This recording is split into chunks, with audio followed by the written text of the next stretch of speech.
देखना शुरू कर दिया है द एंगल और मैं हूं आपके साथ छवि अवस्थी। चलिए सबसे पहले नजर डालते हैं आज की सुर्खियों पर। मुख्यमंत्री योगी आदित्यनाथ ने मिशन शक्ति अभियान का शुभारंभ किया। कहा पुलिस में 20% महिलाओं की अब होगी भर्ती।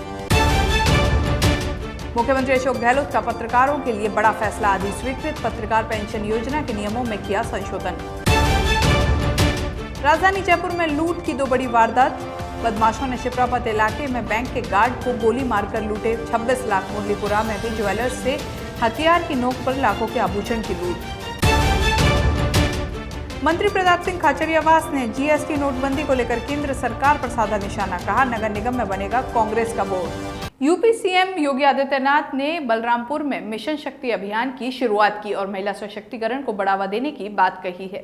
इस मौके पर सीएम योगी ने कहा कि ये अभियान बलरामपुर के बिटिया के साथ हुई बर्बरता की सच्ची श्रद्धांजलि होगी। महिला सुरक्षा पर आधारित इस अभियान की लॉन्चिंग युवा छात्राओं ने सेल्फ डिफेंस की टेक्निक बताई। बलरामपुर में रिजर्व पुलिस लाइन में सीएम योगी आदित्यनाथ ने मिशन शक्ति का आगाज किया। इस मौके पर मुख्यमंत्री ने ऐलान किया कि अब पुलिस भर्ती में 20% भर्ती बेटियों की होगी। छत्तीसगढ़ के मुंगेली में पुलिस ने ब्लाइंड मर्डर की गुत्थी को सुलझा दिया है। 10 अक्टूबर को बुजुर्ग की हत्या का लूटपाट करने वाले मामले में अपराधियों को पुलिस ने महज 5 दिन में ही पकड़ लिया। मुंगेली ग्राम के पंचायत रामगढ़ बुजुर्ग लक्ष्मण साहू ने जमीन बेचकर 5 लाख रुपए घर पर रखे थे। इसकी जानकारी जैतपुरी निवासी उमेश को थी। इस पूरी लूट का मास्टरमाइंड वही था। उसने अपने 2 अन्य साथी टेकराम और अनिल कुमार को फोन पर बुलाया और लूट के नियत से घर के बिजली गुल कर महिला की हत्या कर नगद चुरा लिए। मुखबिर से मिली जानकारी के अनुसार उमेश जुआ खेलने और शराब पीने का आदी था। मामले की तफ्तीश में उमेश की जानकारी मिलने के बाद पुलिस ने उसे संदेह के घेरे में हिरासत में लिया और पूछताछ की। शुरू में तो वह पुलिस को गुमराह करता रहा, लेकिन बाद में उसने अपना जुर्म कबूल कर लिया।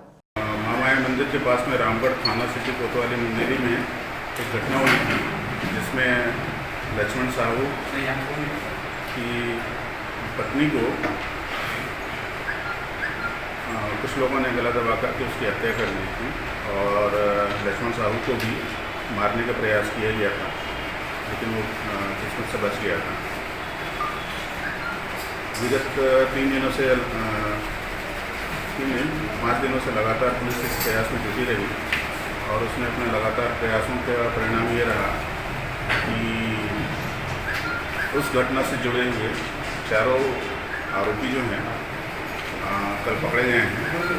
राजस्थान के मुख्यमंत्री अशोक गहलोत हर रोज कोई ना कोई बड़ा फैसला ले ही रहे हैं और इसी क्रम में एक और बड़ा फैसला लिया है जो कि पत्रकारों से जुड़ा हुआ है। सीएम गहलोत ने अधिस्वीकृत पत्रकार पेंशन योजना के नियमों में संशोधन के प्रस्ताव को मंजूरी दे दी है। मुख्यमंत्री से प्रस्ताव को मंजूरी मिलने के बाद अधिक संख्या में पात्र वरिष्ठ पत्रकारों को पेंशन योजना का लाभ मिल सकेगा।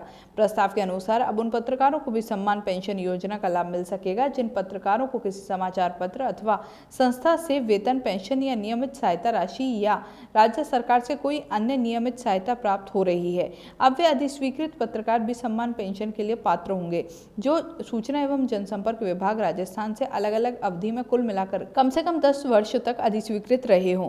पहले योजना में वे ही पत्रकार पात्र थे जो विभाग से लगातार 10 वर्ष तक अधिस्वीकृत रहे हैं। चलिए बात करते हैं कांग्रेस के पीसीसी चीफ गोविंद सिंह डोटासरा की। तो गोविंद सिंह डोटासरा ने एक बयान देते हुए भाजपा पर जमकर पलटवार किया है। डोटासरा ने कहा कि गुर्जरों के आरक्षण की जो मांग थी उस पर पिछली भाजपा सरकारों ने कुछ नहीं किया, हमेशा इनके वोट लेते रहे। डोटासरा ने कहा कि कांग्रेस की सरकार आते ही गुर्जरों के आरक्षण का रास्ता साफ किया।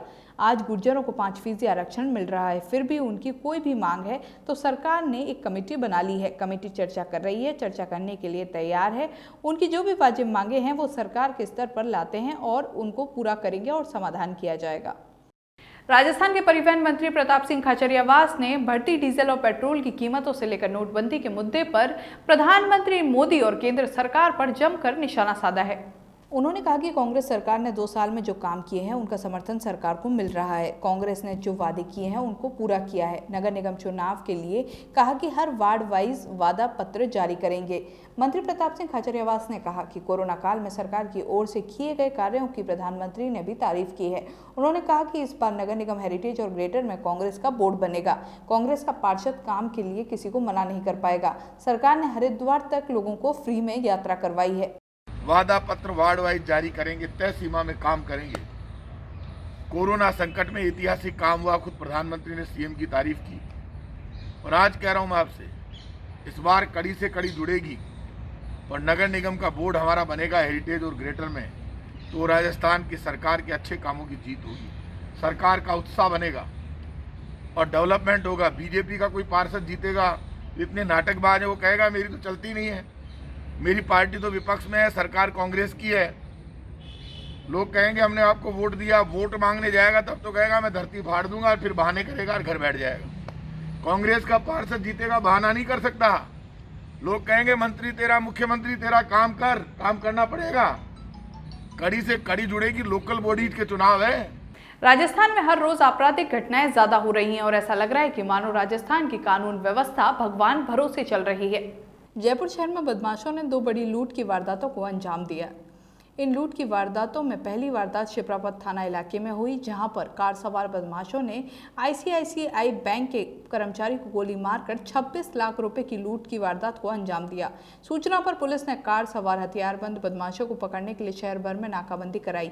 वहीं दूसरी घटना शहर के मुरलीपुरा इलाके की है, जहां बेनाड रोड पर नाड़ी का फाटक के पास हथियारबंद 3 बदमाशों ने दिन दहाड़े श्री बालाजी ज्वेलर शॉप में लाखों रुपए के सोने चांदी के गहने लूट और फिर ज्वेलर की स्कॉर्पियो लेकर भाग गए। सूचना मिलने के बाद मौके पर पुलिस के आला अधिकारी पहुंच गए। पूरे शहर में ए श्रेणी की नाकाबंदी करवा दी गई है। जयपुर शहर में 2 वारदात हुई है। एक बैंक में कैश ट्रांसफ़र करते समय बैंक में जो कैश ट्रांसफ़र को काम में लेने वाली वैन जो है उसमें हमला करके उनको घायल किया गया है। वैन चालकों को उसके गार्ड के द्वारा फायर भी किया गया। उसके बावजूद फायरिंग करके यहाँ से 26,50,000 रुपये आईसीआईसी बैंक में जो डिपॉजिट होना था वो पैसा लूटा गया। इसमें 2 जनों के गोली लगी है, उनको हॉस्पिटलाइज कराया। नेशनल टेस्टिंग एजेंसी ने नीट का रिजल्ट जारी कर दिया है। राजस्थान के कोटा में पढ़े ओडिशा के शोएब आफ्ताब 720 में से 720 अंक हासिल कर ऑल इंडिया टॉपर रहे हैं। वहीं इस परीक्षा में जयपुर के 3 और छात्रों ने टॉप 100 में अपनी जगह बनाई है। शोएब ने बताया कि 2018 में कोटा आए और एलन में एडमिशन लिया। शोएब ने जेईई मेंस की परीक्षा भी दी और इसमें 99.7 परसेंटाइल भी हासिल किए। शोएब ने बताया कि एम्स से एमबीबीएस करने के बाद कार्डियोलॉजी में स्पेशलिस्ट बनना चाहते हैं। इसके साथ ही एक और सपना है जिसमें वो चाहते हैं कि मैं ऐसी बीमारियों का इलाज ढूंढना चाहता हूं जिसका इलाज अभी तक उपलब्ध नहीं है। ऐसी रिसर्च के क्षेत्र में जाना चाहता हूं। अप्रैल 2018 में मैं कोटा आया था ये ड्रीम लेके कि जब 2020 का नीट एग्ज़ाम होगा तो कम से कम सिलेक्शन में लेके जाऊंगा। तब उतना सोचा नहीं था, टॉप करने का भी नहीं सोचा था। फैमिली बैकग्राउंड में कोई डॉक्टर नहीं था, सो इतना एक्सपेक्ट नहीं किया था खुद से। और फिर धीरे धीरे एलन में आया तो प्रॉपर गाइडेंस मिला, प्रॉपर मोटिवेशन मिला। फिर खुद से लगने लगा कि हाँ शायद मेरा भी टॉप 100 में या टॉप 500 तक सोचा था पहले तो 11th में कि टॉप 500 में चलो हो जाएगा। धीरे धीरे जैसे जैसे टाइम बीतता गया 12th में स्कोर्स और हाई आने लगे। अराउंड 700 12th में बनते थे, मतलब उसके आसपास ही रहते थे। 10th में मैं काफ़ी डिसेंट स्टूडेंट था मतलब, लेकिन मुझे कभी मैथ्स में इतना इंटरेस्ट नहीं था, मतलब काफ़ी बोरिंग सब्जेक्ट लगता था मुझे। इसलिए 11th में मैंने सोचा कि बायो ट्राई करने का। फिर मैं क्लास 11th में ही मैं जयपुर आया दौसा से, मैंने एलन में एडमिशन लिया। स्टार्टिंग के अंदर स्कोर्स मेरे ठीक थे, मतलब बहुत अच्छे स्कोर्स नहीं थे, मतलब 540 530। लेकिन मैंने ये सीखा है कि चाहे आपका स्कोर कितना भी कम हो, चाहे कितना भी ज़्यादा हो, हमेशा न्यूट्रल रहना चाहिए। कभी ना ही ज़्यादा खुश ना ही ज़्यादा दुखी होना चाहिए। मैंने 11th में एलन ज्वाइन किया था और मैंने बायोलॉजी सब्जेक्ट चूज़ किया। डॉक्टर बनने का कभी सोचा नहीं, अभी भी इतना नहीं सोचा, पर मुझे बायोलॉजी में इंटरेस्ट बहुत था, प्योर साइंसेज में इंटरेस्ट था, इसलिए मैंने ये सब्जेक्ट चूज़ किया। और मेरा फोकस हमेशा से लर्निंग पे रहा। मतलब मुझे कई बार ये लगता है कि 11th में तो मैंने बिल्कुल ही नहीं सोचा था नीट का पैटर्न क्या होता है, एम्स का पैटर्न क्या होता है, ऐसा सोचा ही नहीं था। और इसलिए मैंने हमेशा लर्निंग पे फोकस किया, नॉलेज गेन करने पे फोकस किया, अपनी कमियों को दूर करती रही। फिज़िक्स में बहुत प्रॉब्लम आती थी शुरू में, टीचर्स से बात की, फ्रेंड्स से बात की और उसको प्रॉब्लम को दूर करने की कोशिश की। जेडीए पहली बार एग्रो हाउसिंग योजना विकसित करने जा रहा है, जो कि किसानों के लिए काफी हितकारी साबित होगी। जीडीए योजना किसानों को फसल का उचित दाम मिल सके और तुरंत फसल न बेचनी पड़े, इसको ध्यान में रखते हुए बनाई है। इस योजना के तहत 18 वेयर हाउस भूखंड होंगे। जोन 12 के ग्राम आकेड़ा चौड़ और महेशपुरा में 1.19 लाख वर्ग मीटर जमीन में इस योजना को विकसित करने का निर्णय लिया गया है। अगले 6 माह में जीडीए की ओर से योजना को विकसित करने पर जोर दिया जा रहा है। उसके बाद भूखंडों का ऑक्शन किया जाएगा। जेडीए अधिकारियों की माने तो यहाँ एक साथ करीब 6000 टन का भंडारण किया जा सकेगा। रक्तदान महादान है, इसी को ध्यान में रखते हुए जोधपुर के बावड़ी उपखंड में रक्तदान शिविर का आयोजन किया गया। ये रक्तदान शिविर डॉक्टर अनिल चौधरी के 34वें जन्मदिवस पर हुआ। इसमें बड़ी संख्या में युवाओं ने रक्तदान किया। समारोह को संबोधित करते हुए संतराम विचार महाराज ने कहा कि रक्त का दान करने से शरीर को कोई कमी नहीं होती है, बल्कि ये एक नई स्फूर्ति को लाता है। इसलिए प्रत्येक व्यक्ति को जो स्वस्थ है उसको वर्ष में 2 बार रक्तदान करना चाहिए। रक्तदान शिविर में 72 यूनिट रक्त एकत्रित किया गया। कार्यक्रम में रक्तदाताओं को स्मृति चिन्ह देकर भी सम्मानित किया गया। सबसे पहले तो हमारे स्टूडियो की तरफ से आपको जन्मदिवस की हार्दिक शुभकामनाएं। आप जन्मदिवस के ऊपर जो है ब्लड कैंप का आयोजन करवा रहे हैं, सर किस तरह की खुशी लग रही है आपको? अच्छा लग रहा है ग्रामीणों के लिए जन्मदिवस पर ब्लड डोनेशन कैंप हो और उनके काम आए इमरजेंसी के लिए। सर ये प्रेरणा आपको कहाँ से मिली जो ब्लड डोनेशन इस तरह की कैंपिंग करवाना? बाकी कम देखा जाता है कि इस तरह की प्रेरणा जो एक के लिए हो सकता है, लेकिन बहुत सारे लोगों के जीवन को समर्पित। हॉस्पिटल में रहते हैं, एक्सीडेंट देखते हैं, लोग खून कमी देखते हैं और मुश्किल होती है उनके खून के लिए। तो इसी से प्रेरणा मिली कि भाई हर जगह ये चीज़ हो और लोग ब्लड डोनेशन करें, ताकि कभी किसी को ऐसा नहीं हो कि उसे खून टाइम पे नहीं मिले।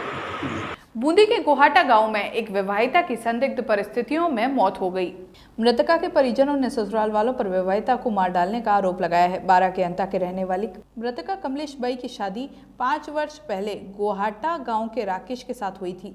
देई खेड़ा SHO सत्यनारायण गुर्जर ने बताया कि मृतका के भाई मेघराज ने ससुराल वालों पर उसकी बहन को परेशान करने का आरोप लगाया है। पुलिस ने मुकदमा दर्ज कर जाँच शुरू कर दी है।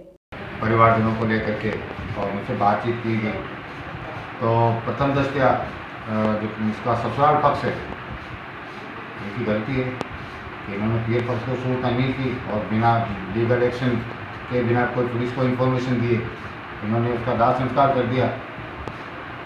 इस संबंध में अगर यदि हमारे पास में इन्फॉर्मेशन आती तो हम निश्चित रूप से मेडिकल बोर्ड से उस महिला का पोस्टमार्टम करवाते और उसके पीर पक्ष की मौजूदगी में पंचायतनामा बनता और उनके पक्ष में समक्ष ही पोस्टमार्टम बनता, विधिवत कार्रवाई की जाती।